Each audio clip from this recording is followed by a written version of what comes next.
So finish quickly off with just a couple of things that I usually ask is from people like yourself, entrepreneurs, founders, is a bit about the tips and advice you can offer young budding founders, people who are sort of coming through the ranks, maybe just going through college or maybe just starting to think about doing their own thing.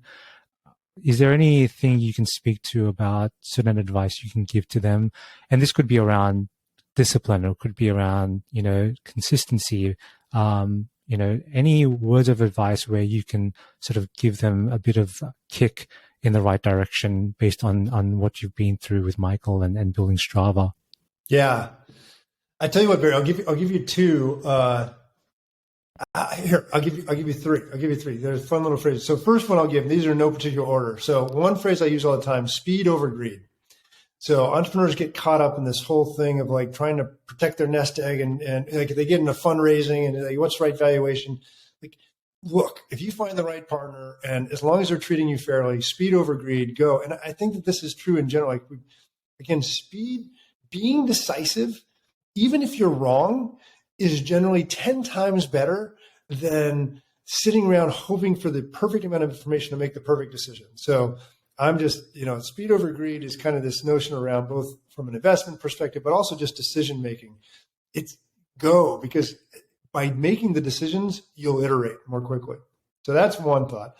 Second that I would give you is I would just tell entrepreneurs, don't be afraid of the niche.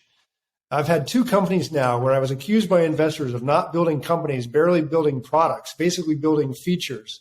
And yet in both cases, the first one we took public in 1998, 99, had a market cap of 11 billion. Yet at I can tell you, Series A, I had a lot of people turn me down. It was like, this is not a company, this is a feature.